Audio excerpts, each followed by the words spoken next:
वो है power in AC circuit. ध्यान देना, power in an AC circuit, AC circuit exact derivation आ सकता है, ठीक है, बहुत इंपॉर्टेंट चीज है।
तुम्हारे लिए क्या गिरेगा?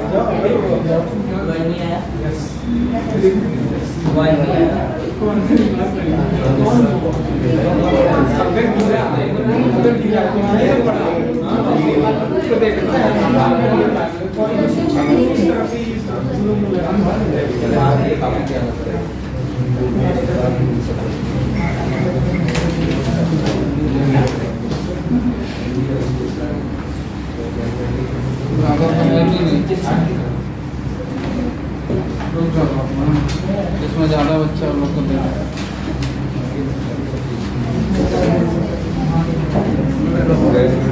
आ रहा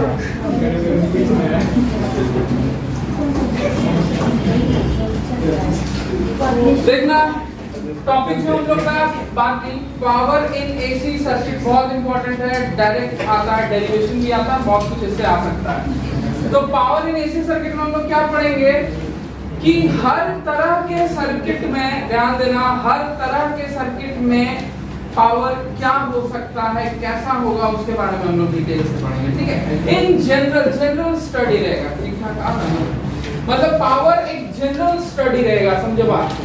अच्छा, हम लोग सीरीज एलसीआर सर्किट में देखे थे कि जो वोल्टेज होता है वो Vm sin ओमेगा t होता है और जो करंट होता है वो Im sin omega t plus phi होता है। ध्यान देना, ये हम लिखे थे कि सीरीज एलसीआर सर्किट में ऐसा होता है। यहाँ पे कुछ ना कुछ फेज डिफरेंस वोल्टेज और करंट के बीच होता है। किसी सर्किट में फेज डिफरेंस 0 होता है, किसी में प्लस π/2, किसी में माइनस π/2। और सीरीज एलसीआर सर्किट में ये जो फाई होता है असल में कुछ इस तरह से लिखा जाता है, tan phi is equal to xc minus xl by r, ऐसे लिखते हैं। तो फाई को हम लोग लिख सकते हैं tan inverse xc minus xl by r, ये कहानी होता है, ठीक है। अच्छा, अगर हम लोग सीरीज एलसीआर सर्किट में पावर फाइंड करना चाहें तो पावर तो हर सर्किट में हम लोग इन दोनों को मल्टीप्लाई करके फाइंड किए हैं, इतना सारा सर्किट में हम लोग देखे हैं। तो अगर ये जो है ये इंस्टेंटेनियस वोल्टेज है, ये इंस्टेंटेनियस करंट है, अगर हम इंस्टेंटेनियस पावर फाइंड करना चाहें तो हमको इन दोनों को मल्टीप्लाई करना पड़ेगा, यानी V into I करना पड़ेगा, ठीक है। V क्या है? Vm sin omega t into Im sin omega t plus phi करना पड़ेगा, है ना। अच्छा देखो, एक चीज थोड़ा ध्यान देखना, इसको थोड़ा ध्यान से देखना, अरेंज करके थोड़ा सा लिख रहे हैं हम ऐसे। Vm Im को साथ में लिख दिए, फिर sin omega t into sin omega t plus 5 लिख रहे हैं, एक काम और करते हैं, इसको 2 से मल्टीप्लाई और 2 से डिवाइड कर देते हैं, ठीक है। इससे होगा क्या,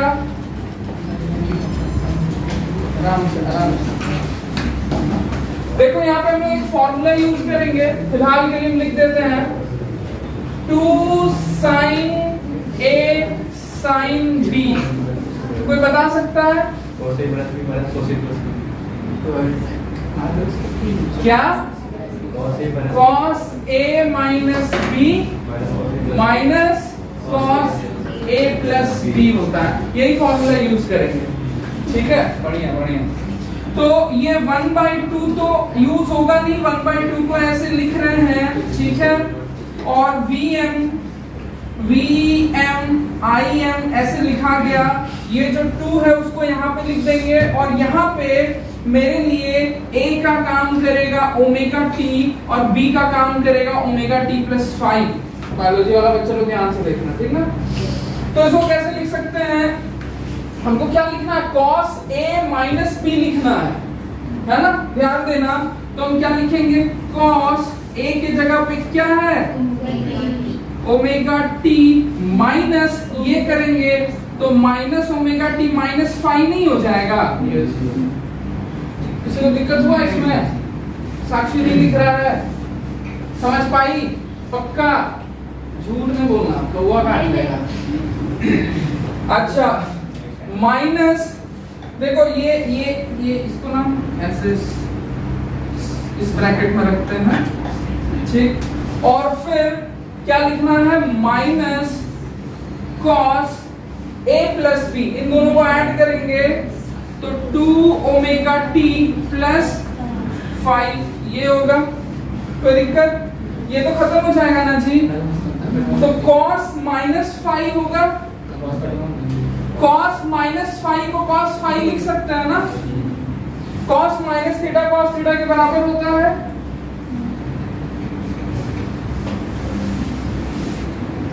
अब देखो यहाँ पे हम इसको कैसे लिखते हैं, ये जो अपना Vm है, Vm Im/2, इसको रहने दिए, इसको सीधा सीधी cos 5 लिख दें, कोई दिक्कत किसी को नहीं ना होगा। cos -5 cos 5 लिख सकते हैं, तो इसको cos 5 लिख देते हैं।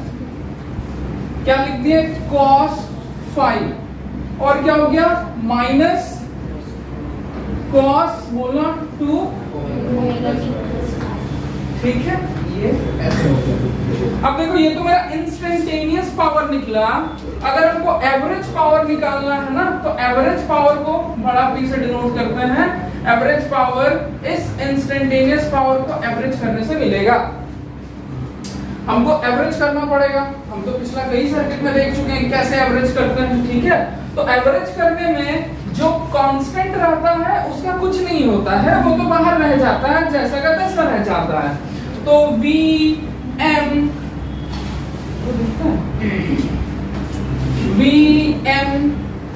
I, दिक्कत होगा तो बोलना है ना, Vm Im/2 ऐसे रह गया जैसा का तैसा। एक्चुअली हम इसका एवरेज कर दे रहे हैं जी, है ना, इसका एवरेज कर रहे हैं।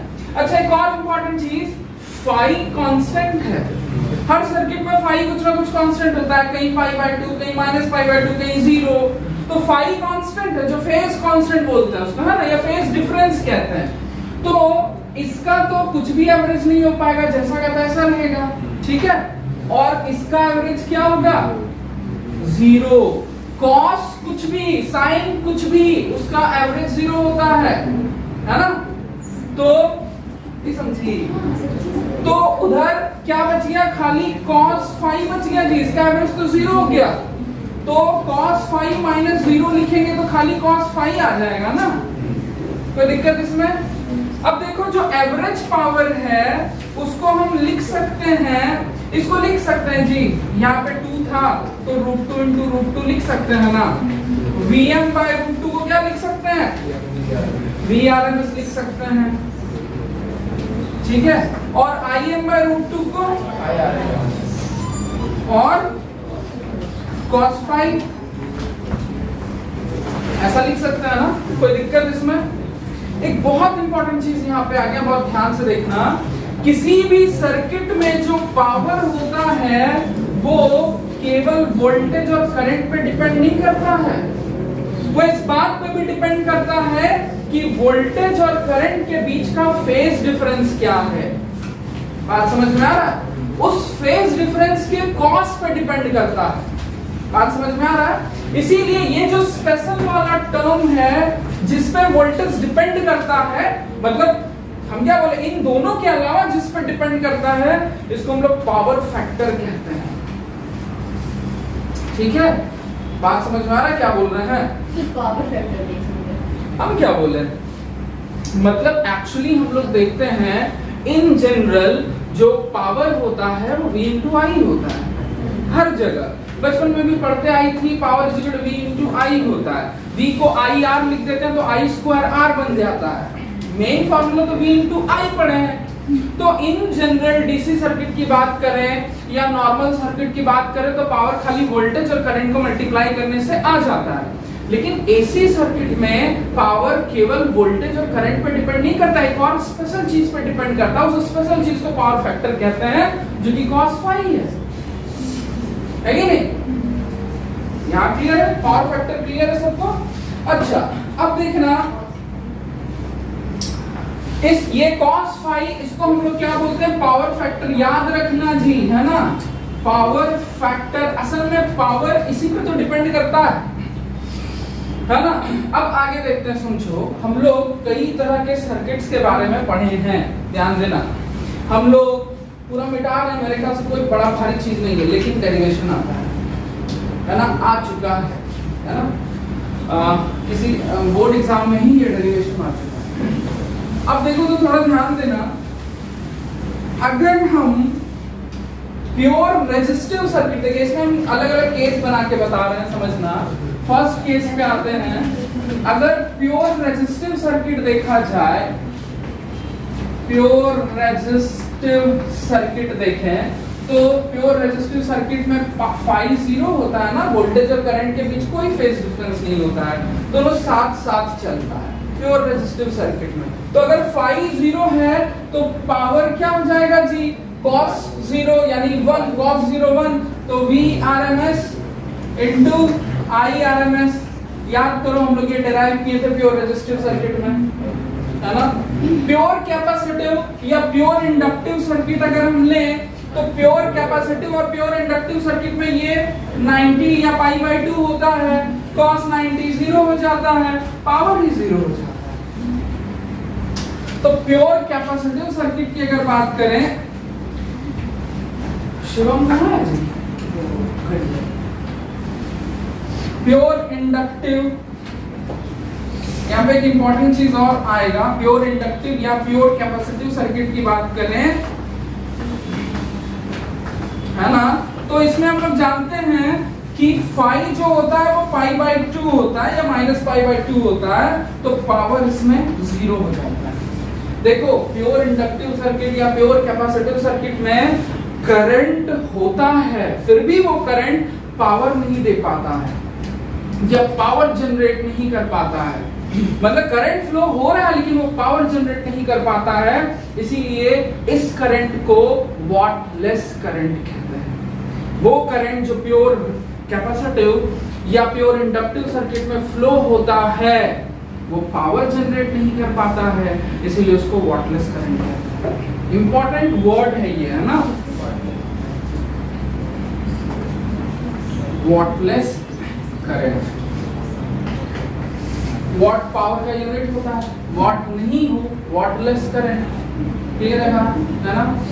तो प्योर पूरा बात अगर बोला जाए तो कहां से ये ऑरिजिनेट होता है? सिंस प्योर इंडक्टिव और प्योर कैपेसिटिव सर्किट में फेज डिफरेंस वोल्टेज और करंट का जो कि फाई है 90 डिग्री होता है, इसीलिए पावर फैक्टर जीरो हो जाता है। पावर फैक्टर जीरो हो गया, पूरा पावर जीरो कर दिया, है ना? पावर जीरो हो गया यानी वहां पे करंट है जरूर लेकिन पावर जनरेट नहीं कर पा रहा है, वॉटलेस करंट है, पावरलेस करंट है, इसलिए उसको वॉटलेस करंट कहते हैं। तो अगर डेफिनेशन आएगा क्या लिखोगे? इन प्योर इंडक्टिव और प्योर कैपेसिटिव सर्किट पावर ऐसे लिखेंगे, फेज डिफरेंस सीधे लिख सकते हो, फाई भी लिख सकते हो ना, phase difference between voltage and current is 0, या ऐसे अगर इन सब चीज को हटा दो, एकदम शॉर्ट में लिखो तो सीधे लिखो इन प्योर कैपेसिटिव और pure resistive circuit there is a current which does not generate power, this current is called wattless current. Okay, लिखा हुआ है ना, देख। अच्छा, यहाँ पे ये टॉपिक हम लोग का खत्म होता है। एक दो और केस है, थोड़ा उसको डील कर लें। अगर हम सीरीज एलसीआर सर्किट की बात करें, अगर हम लोग सीरीज एलसीआर सर्किट की बात करें, थर्ड केस लें और एलसीआर सर्किट लें सीरीज वाला, यही हम लोग को पढ़ना है। तो इसमें हम लोग जानते हैं कि फाई जो होता है वो tan inverse XC minus XL by R होता है, इसको भी दिमाग में रखना। तो कुछ ना कुछ पावर तो होगा ही होगा, फाई कुछ ना कुछ होगा, पावर भी कुछ ना कुछ होगा, ठीक है। तो समझना इंपॉर्टेंट चीज कि कोई भी ऐसा सर्किट आरसी सर्किट भी हो सकता है, आरसी सर्किट मतलब जिसमें रेजिस्टेंस कैपेसिटेंस है, आरएल सर्किट भी हो सकता है, ठीक है, एलसीआर सर्किट भी हो सकता है, इन सभी सर्किट में पावर होगा, ठीक है। ध्यान देना, पावर होगा इन सभी सर्किट में। और पावर मेनली जो होता है ना, वो रेजिस्टेंस के पास पावर मेनली जनरेट होता है किसी भी सर्किट में। सीरीज एलसीआर सर्किट है ना, लेकिन फिर भी मेन पावर जो है वो रेजिस्टेंस जनरेट करता है, ठीक है। अच्छा, किसी भी सर्किट में अगर एलसीआर सर्किट है तो इस सर्किट में मैक्सिमम पावर तब जनरेट होगा जब रेजोनेंस वाला सिचुएशन होगा, क्योंकि रेजोनेंस के सिचुएशन में देखो पावर हम लोग जानते हैं कि power V RMS into I RMS, हम बार बार बोल रहे हैं एनसीईआरटी में V RMS को V, I RMS को I लिखता है into cos phi होता है, ठीक है। जहां पे phi क्या होता है वो, ठीक है। तो रेजोनेंस के सिचुएशन में क्या होता है समझना, ये दोनों इक्वल हो जाता है ना, ये वाला पूरा 0 हो जाता है, ठीक है, समझना बात। तो वो 0 हो गया, फाई 0 हो जाएगा, फाई 0 हो जाएगा तो पावर जो है वो V RMS into I RMS हो जाएगा। कोई दिक्कत इसमें? तो सीरीज एलसीआर सर्किट, अगर एलसीआर सर्किट की बात करें तो रेजोनेंस के समय में मैक्सिमम पावर जनरेट होता है, ठीक है। क्यों? क्योंकि पावर फैक्टर 0 हो जाता है। क्यों? क्योंकि XC is equal to XL हो जाता है। तो दिक्कत, तो देखो अभी तक जो हम लोग पढ़ेंगे खत्म हो गया टॉपिक, एक छोटा बस बचा हुआ है ट्रांसफार्मर, ठीक ना। तो लास्ट टॉपिक बचा हुआ है, एक ऐसा टॉपिक है और जो बहुत पहले सिलेबस से डिलीट कर दिया है, लेकिन जेई में आता है, एलसी ऑसिलेशन। पिछले साल भी सीबीएसई में नहीं था, ठीक है, एलसी ऑसिलेशन। तो देखते हैं, उसको भी करा देंगे, बता दें, सारा बात समझ गया, ठीक है। पावर फैक्टर दिमाग में रखना बहुत इंपॉर्टेंट, व्हाटलेस करंट का डेफिनेशन, पावर फैक्टर क्या होता है, इंपॉर्टेंट है, पूछता है, ठीक। बताते हैं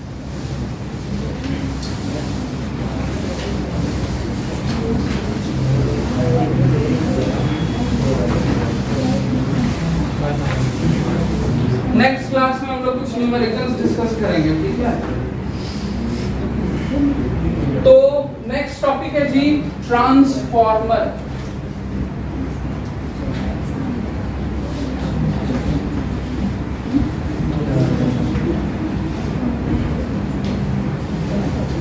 देखो, ट्रांसफॉर्मर एक ऐसा डिवाइस है जो वोल्टेज को बढ़ाता या घटाता है ना। ट्रांसफार्मर एक ऐसा डिवाइस है, ठीक है। और पूरा नोट्स में हर बात लिखा हुआ है, पूरा कंस्ट्रक्शन वगैरह सब कुछ लिखा हुआ है ना, तो ध्यान दे देना, सब कुछ पूछता है, ध्यान देना। सबसे पहले हम ट्रांसफार्मर के जो चीज पूछता है एक एक बार ध्यान में रखना। ट्रांसफार्मर है क्या, क्लियर है, एक ऐसा डिवाइस है जो वोल्टेज को या तो बढ़ा देता है या घटा देता है जरूरत के हिसाब से, ज्यादा वोल्टेज को कम या कम वोल्टेज को ज्यादा कर देता है, जब जैसा तुमको जरूरत हो, ठीक है। नेक्स्ट देखो, ट्रांसफार्मर में जो प्रिंसिपल यूज होता है, ट्रांसफार्मर में जो प्रिंसिपल यूज होता है वो होता है म्यूचुअल इंडक्शन का, म्यूचुअल इंडक्शन का प्रिंसिपल यूज होता है। ठीक है, कैसे समझा देंगे। अब म्यूचुअल इंडक्शन होता क्या है जी, क्या करती है। ट्रांसफार्मर में जो प्रिंसिपल यूज होता है डायरेक्ट पूछता है ना, write down the principle used in transformer, तो म्यूचुअल इंडक्शन यूज होता है। हो सके तो म्यूचुअल इंडक्शन थोड़ा लिख देना, है ना। तो म्यूचुअल इंडक्शन होता क्या है जी, अगर एक कॉइल में वेरिएबल करंट फ्लो कराओ तो दूसरे कॉइल में ईएमएफ जनरेट हो जाता है, इस प्रोसेस को म्यूचुअल इंडक्शन कहते हैं। ट्रांसफार्मर में इसी प्रिंसिपल को यूज किया जाता है, ठीक। अगर ट्रांसफार्मर के कंस्ट्रक्शन की बात करें, बहुत ध्यान से देखना, अगर ट्रांसफार्मर के कंस्ट्रक्शन की बात करें ना, तो दो तरह का ट्रांसफार्मर इन जनरल बनाया जाता है, ठीक है। देखो होता क्या है, एक कोर होता है, बहुत ध्यान से समझना चीजों को, एक कोर होता है,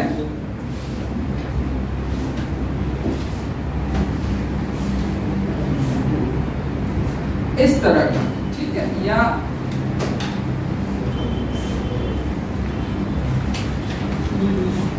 ऐसे कोर होता है, ठीक है, या तो ऐसे होता है या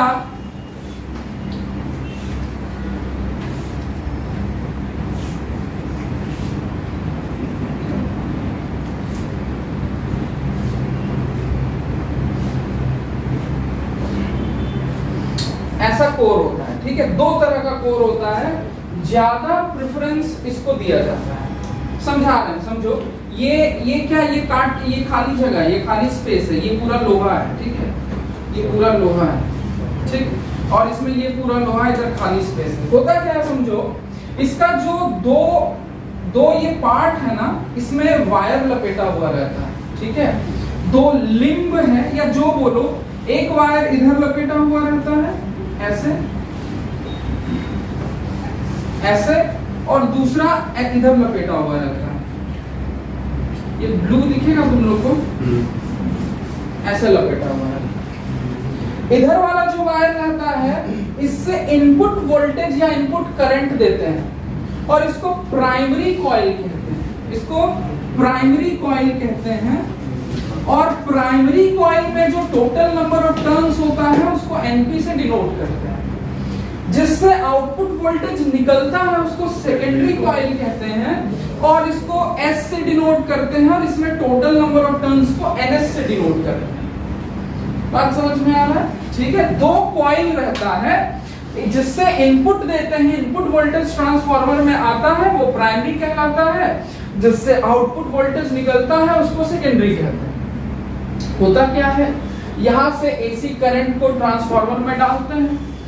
हम लोग जो करंट यूज करते हैं, एसी करंट जो होता है ट्रांसफार्मर में जाता है। इसमें एसी करंट फ्लो होता है ना, तो इसमें फ्लक्स जनरेट होता है, ठीक है। और ये इसका जो फ्लक्स है, या इसके चलते इसमें भी फ्लक्स जनरेट हो जाता है। अगर इसमें एसी करंट फ्लो हो रहा है, तो इससे ये मैग्नेट बन जाएगा ना, मैग्नेट बन जाएगा तो चारों तरफ तो मैग्नेटिक फील्ड क्रिएट करेगा, इसके एरिया में भी तो मैग्नेटिक फील्ड क्रिएट करेगा, या मैग्नेटिक फील्ड लाइंस क्रिएट करेगा। तो कुछ फील्ड लाइंस उसको भी कट करके गुजरने लगेगा। बात समझ में आ रहा है क्या बोल रहे हैं, नहीं समझ रही है? हाँ, तो होगा क्या, सिंस इसमें एसी करंट फ्लो हो रहा है, तो इससे जो फ्लक्स निकलेगा या फील्ड लाइंस निकलेगा, वो समय के साथ वेरी करेगा। इसलिए इससे जो फ्लक्स गुजरेगा या इससे जो फील्ड लाइंस गुजरेगा, वो भी समय के साथ वेरी करेगा। तो इसमें इलेक्ट्रोमैग्नेटिक इंडक्शन चालू हो जाएगा। इस कॉइल में करंट फ्लो कराने के चलते इस कॉइल में इलेक्ट्रोमैग्नेटिक इंडक्शन हो जाएगा और ईएमएफ जनरेट हो जाएगा। यही तो म्यूचुअल इंडक्शन है, यही काम तो करवाया गया, ठीक है। बात समझ में आ रहा है क्या बोल रहे हैं? अच्छा, इसको ध्यान से देखो, इसमें होता क्या है, इसमें एक ही लिंब में दोनों कॉइल लपेटा हुआ रहता है। जैसे इसी में ध्यान देना, प्राइमरी कॉइल भी लपेटा हुआ है, ठीक है, और इसी में इसी के ऊपर सेकेंडरी कॉइल भी लपेटा हुआ है। लेकिन ध्यान देना, दोनों कॉइल इंसुलेटेड रहता है, इसमें भी उसमें भी। मतलब हम कवर वाला वायर यूज करते हैं, इंसुलेटेड वायर यूज करते हैं, और इसको ज्यादा प्रेफरेंस दिया जाता है। क्यों, अभी भी बता देते हैं, आगे भी बताएंगे, ठीक है। देखो होता क्या है, इसका जो फ्लक्स होता है ना, या इसका जो फील्ड लाइंस होता है जो ये क्रिएट कर रहा है, मान लो ये 10 गो फील्ड लाइंस क्रिएट किया ना, तो 10 गो में से हो सकता है 2 को इसको क्रॉस करेगा। फील्ड लाइंस ऐसे करके ऐसे होके ऐसे आएगा ना, तो अगर ये 10 गो फील्ड लाइंस क्रॉस किया तो 2 को, इसका 10 गो फील्ड लाइंस में से 2 को इसको क्रॉस कर रहा है, तो फ्लक्स लीक हो जा रहा है, बर्बाद हो जा रहा है ना। ट्रांसफार्मर की एफिशिएंसी को ये चीज कम करता है ना। तो पूछता है कि ट्रांसफार्मर में एनर्जी का वेस्टेज कहां-कहां होता है, उसमें से एक ये भी है, leakage of flux. Flux leak होता है, जितना फ्लक्स इसमें जनरेट हुआ उसमें से सारा का सारा इसमें यूज नहीं हो पाया। अगर ये 10 गो फील्ड लाइन जनरेट किया तो 2 को इसको क्रॉस करा, बाकी तो इधर उधर चला गया। समझ में आ रहा है क्या बोल रहे हैं? लेकिन इस वाले सिचुएशन में प्राइमरी जितना फ्लक्स जनरेट कर रहा है, वो लगभग वो सारा का सारा फ्लक्स सेकेंडरी को भी क्रॉस कर रहा है, या लगभग वो सारा का सारा मैग्नेटिक फील्ड लाइन सेकेंडरी को भी क्रॉस कर रहा है। तो इसमें फ्लक्स लीकेज कम होता है, इसलिए इसको ज्यादा यूज किया जाता है। कोई दिक्कत नहीं है, ठीक है? स्ट्रक्चर क्लियर है सबको, है ना? अब हम क्या करते हैं, आगे हम लोग आते हैं वर्किंग थ्योरी पे आते हैं, कैसे कैसे वर्किंग होता है, कैसे कैसे हम लोग इसमें डेरिवेशन वगैरह करेंगे, ये सब पे आते हैं। सारा स्ट्रक्चर क्लियर है बेटा में?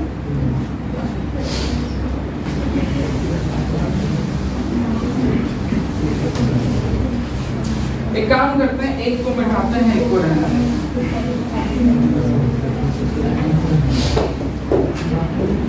ध्यान देना, हम ऐसा मानते हैं कि एक कॉइल जो फ्लक्स जनरेट, या प्राइमरी के एक कॉइल का जो फ्लक्स है, दोनों लगभग सेम तार रहता है, ठीक है? तो जो एक कॉइल है, उस कॉइल के फ्लक्स को, एक लूप के फ्लक्स को फाई मान रहे हैं, ठीक है? तो बहुत ध्यान से देखना, तो सेकेंडरी जो लूप है मेरा, सेकेंडरी में टोटल नंबर ऑफ टर्न्स को हम ns नाम दे रहे हैं और इसमें np नाम दे रहे हैं। तो सेकेंडरी का जो EMF होगा, यानी EMF इन सेकेंडरी, उसको हम लिख सकते हैं माइनस ns d∅dt। EMF क्या होता है? Rate of change of flux होता है ना जी, Faraday law into total number of turns कर दिए, और क्या? इसी तरह से प्राइमरी का जो फ्लक्स होगा, या EMF होगा, सॉरी, प्राइमरी का जो EMF होगा, क्योंकि प्राइमरी में भी तो फ्लक्स चेंज हो रहा है, प्राइमरी से भी तो AC करंट फ्लो हो रहा है, तो इसका भी तो फील्ड लाइन समय के साथ बदल रहा है। तो प्राइमरी में जो EMF जनरेट होगा वो माइनस NP d∅dt होगा, ठीक है? ध्यान देना, फ्लक्स और वोल्टेज सेम चीज नहीं है, एग्जैक्टली सेम चीज नहीं है, ठीक है? हम ये अगर मान लें कि प्राइमरी का जो रेजिस्टेंस है वो कम है, फिलहाल प्राइमरी का रेजिस्टेंस लगभग नेग्लिजिबल है, और सेकेंडरी ओपन है। ओपन है मतलब कहीं अभी यूज नहीं हो रहा है, ठीक है? तो हम EMF को वोल्टेज मान सकते हैं, EMF को वोल्टेज मान सकते हैं, ठीक है? अब इसके लिए उनको जाना पड़ेगा, EMF किसको बोलते हैं, वोल्टेज किसको बोलते हैं, कब EMF वोल्टेज के बराबर हो जाता है? जब सर्किट ओपन रहता है तो EMF वोल्टेज के बराबर होता है, जब एक्सटर्नल रेजिस्टेंस नहीं होता है तो EMF वोल्टेज के बराबर होता है। सब मतलब छोटा-छोटा बात है ना? इसमें अगर रेजिस्टेंस, एक्सटर्नल रेजिस्टेंस नहीं है तो इसका EMF इसके वोल्टेज के बराबर होगा। सर्किट ओपन है, बाहर से कोई कनेक्टेड नहीं है, कनेक्शन नहीं है, तो इसका EMF इसके वोल्टेज के बराबर होगा।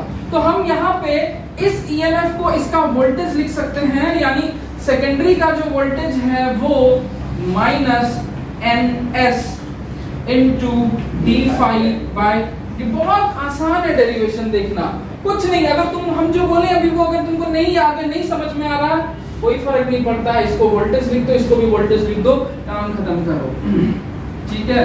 Is equal to minus np d∅dt लिख दो, और इन दोनों इक्वेशन को डिवाइड कर देता है। d∅dt खत्म हो जाएगा ना जी, कनेक्ट समझ रही है? पक्का? तो यहां से क्या पता चला कि voltage in secondary by voltage in primary जो है वो total number of turns in secondary by total number of turns in primary होगा। क्लियर है? देख लो, ठीक है? अच्छा देखना, हम जो ट्रांसफार्मर डिस्कस कर रहे हैं उसको हम आइडियल मान रहे हैं। आइडियल ट्रांसफार्मर में क्या होता है, input power is equal to output power होता है, पावर बर्बाद नहीं जाने देता है। लेकिन आइडियल कोई भी ट्रांसफार्मर होता नहीं, मतलब जितना पावर दिया उतनी पावर रिलीज करेगा, भले वोल्टेज कम कर रहा है लेकिन पावर बर्बाद नहीं होने देगा, करंट बढ़ा देगा। ठीक है, तो आइडियल ट्रांसफार्मर मान रहे हैं। एक आइडियल ट्रांसफार्मर में input power is equal to output power होता है। ठीक है, समझना, आइडियल ट्रांसफार्मर में। अब पावर, अगर इनपुट पावर की बात करें तो उसको हम इनपुट पावर मतलब प्राइमरी में जो पावर मिल रहा है उसको, तो उसको Vp इंटू IP लिख सकते हैं, ध्यान देना, है ना। और आउटपुट को हम लिख सकते हैं Vs इंटू IS, ऐसे लिख सकते हैं। ठीक, अब देखो तो इसको ऐसे लिख सकते हैं IP बाय IS को इधर ले आते हैं और IP को इधर ले आए, सॉरी यार IS को इधर लाएं, Vs बाय Vp ऐसे करते हैं। ठीक है, और अगर इस इक्वेशन को यूज कर लें, इस वाले इक्वेशन को अगर यूज कर लें तो Vs बाय Vp को Ns बाय Np लिख सकते हैं। इसको क्या लिख सकते हैं, ये बहुत इंपॉर्टेंट रिजल्ट है, देखना। अगर हम इनपुट, अगर हम ये P का मतलब प्राइमरी, प्राइमरी का मतलब इनपुट समझना, प्राइमरी से इनपुट जाता है, सेकेंडरी से आउटपुट बाहर निकलता है। तो अगर हम इनपुट करंट को बढ़ाएं, ठीक है, आउटपुट वोल्टेज घटेगा। ठीक है, समझना इस बात, है ना। और ये फॉर्मूला जरूर याद रखना, ठीक है, कोई दिक्कत नहीं है।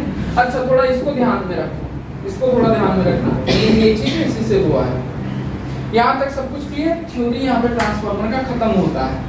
अब कहानी आता है, ट्रांसफार्मर दो तरह का होता है, एक को कहते हैं स्टेप अप ट्रांसफार्मर और दूसरे को कहते हैं स्टेप डाउन ट्रांसफार्मर। ठीक है, खत्म हो गया। ठीक, अब समझो, वो ट्रांसफार्मर जो वोल्टेज को बढ़ाता है, यानी हम कम वोल्टेज दे रहे हैं तो वोल्टेज बढ़ा दे रहा है, उसको स्टेप अप ट्रांसफार्मर कहते हैं। स्टेप अप ट्रांसफार्मर बनाने के लिए हमको सेकेंडरी कॉइल का नंबर ऑफ टर्न्स को प्राइमरी से ज्यादा रखना पड़ता है, यानी NS को ज्यादा रखना पड़ता है। देखो तो अगर हम NS को ज्यादा रखेंगे तो VS ज्यादा हो जाएगा, समझ में आ रहा है क्या बोलना है। NS को ज्यादा रखेंगे VS ज्यादा हो जाएगा, सेकेंडरी वोल्टेज बढ़ जाएगा, समझ रही है। यानी ऐसा ट्रांसफार्मर, पहला बात तो ऐसा ट्रांसफार्मर जिसमें इनपुट में कम वोल्टेज दे, उस वोल्टेज को बढ़ा के आउटपुट में रिलीज करे दे, उसको स्टेप अप ट्रांसफार्मर कहते हैं। और स्टेप अप ट्रांसफार्मर में क्या होता है, सेकेंडरी कॉइल का number of turns primary coil से ज्यादा होता है। ठीक है, और स्टेप डाउन में जस्ट उल्टा होता है। स्टेप डाउन में क्या होता है कि वो सबसे पहले तो वो ट्रांसफार्मर जो हाई वोल्टेज को लो वोल्टेज में कन्वर्ट करता है, उसको स्टेप डाउन ट्रांसफार्मर कहते हैं। स्टेप डाउन ट्रांसफार्मर में सेकेंडरी को कम रखना पड़ेगा, सेकेंडरी कॉइल का नंबर ऑफ टर्न्स जो है वो कम होना चाहिए प्राइमरी कॉइल के कंपैरिजन में। यही कहानी है, खत्म। ठीक है, याद रहेगा इतना चीज। तो देखो, क्वेश्चन ना कुछ भी पूछ सकता है, इस थ्योरी में से कुछ भी पूछ सकता है। ठीक है, नेक्स्ट हम लोग आते हैं, यस, ट्रांसफार्मर में एनर्जी किस किस तरह से, किस किस रीजन से लॉस हो सकता है। ठीक है, ना के बराबर पूछता है, ठीक है, लेकिन फिर भी ध्यान में रखो, कुछ भी आता है। तो ट्रांसफार्मर में एनर्जी कैसे लॉस होता है, पहला चीज हम लोग देखें, ड्यू टू फ्लक्स लीकेज। ठीक है, दूसरा रीजन है due to eddy current. Eddy current क्या होता है, थोड़ा सा तुम लोग को समझा दें, सिलेबस में शायद तुम लोग के नहीं है, फिर भी समझो, इसको पूरा मिटा देना।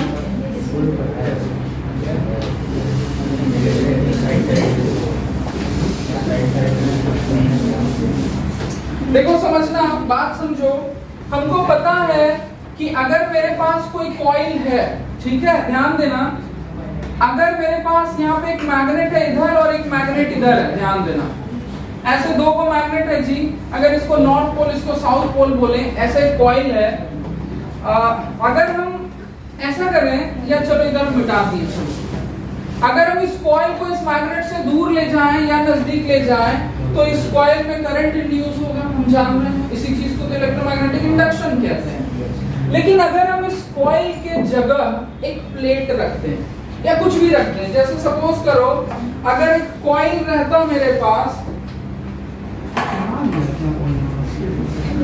अगर नहीं मिल रहा है यार, क्या बोल रहा है, क्या उसको थोड़े बोलना है, थोड़ा मुश्किल से जुगाड़ किया, खैर छोड़ो।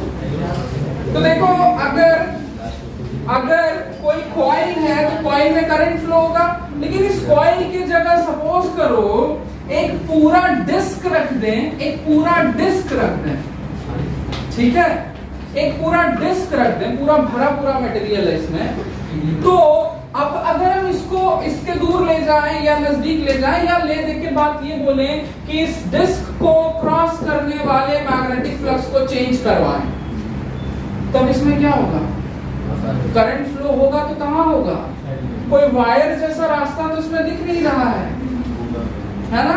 तो होता क्या है, हम थोड़ा इसको ऐसा ऐसा फोटो बना के दिखाते हैं, ठीक है, मान लो ऐसा डिस्क है, हम क्या करते हैं, ये जो मैग्नेट है उसको इसके नजदीक या दूर ले जाएं या किसी भी तरीके से इसको क्रॉस करने वाला फील्ड लाइंस को बदलें, ये लूप नहीं है, पूरा भरा पूरा मटेरियल है, ठीक है। तो अगर लूप रहता तो लूप में तो करंट ऐसे जनरेट होने लगता और ऐसे फ्लो करने लगता, लेकिन ये तो लूप है नहीं, तार है नहीं, पूरा भरा हुआ मटेरियल एकदम, कोई डिस्क है मान लो लोहा का, तो क्या होता है, तो होता ये है कि इसमें हर जगह जो है ऐसे करंट जनरेट होता है, ध्यान देना।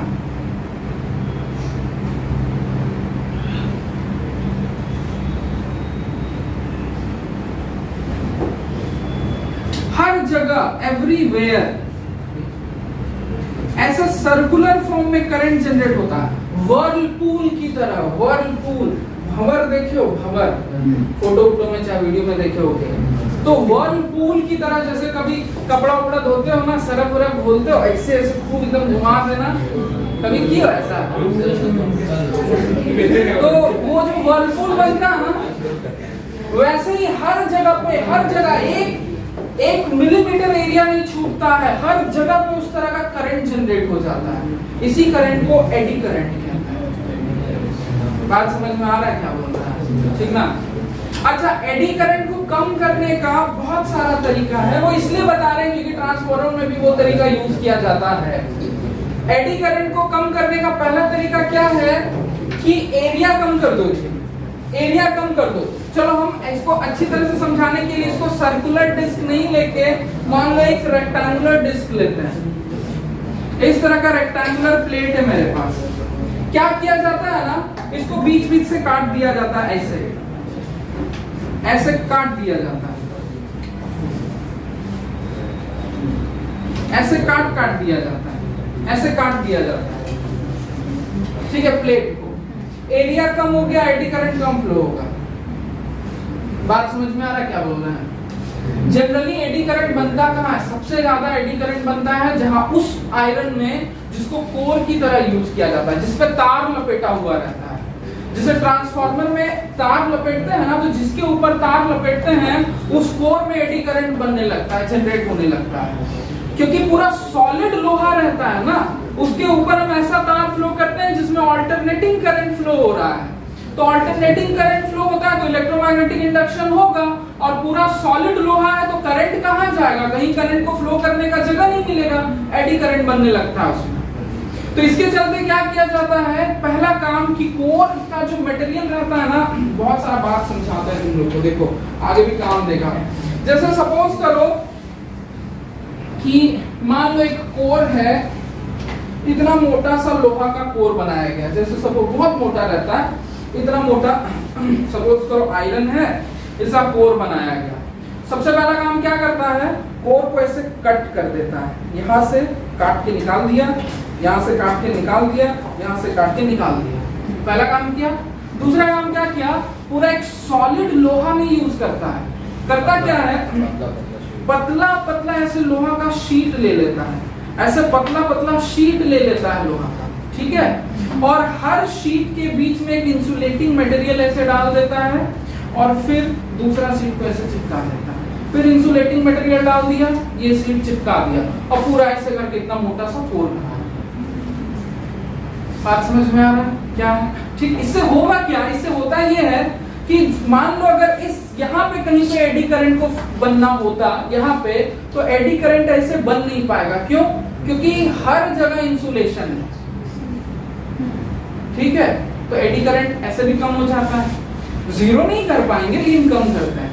कभी पता नहीं तुम लोग देखे हो नहीं देखे हो, हम लोग जब छोटे थे ना तो हम लोग बहुत सारा घर में यूज होने वाला स्टेबलाइजर वगैरह में जो ट्रांसफार्मर होता था ना, उसके कोर से खेलते थे, तो उसका जो कोर खिला ना, उसका जो कोर होता था ना, इसी तरह से होता था, एक तो ऐसे कटिंग कटिंग रहता था, ई जैसा बना हुआ रहता था, ई जैसा, और उसमें खुल जाता था, बहुत सारा ऐसे पत्ता पत्ता निकल जाता था।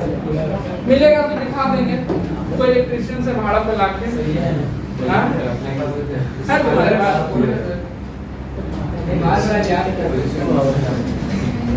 यहाँ पे तुम लोग का एसी खत्म हो जाता है, ठीक,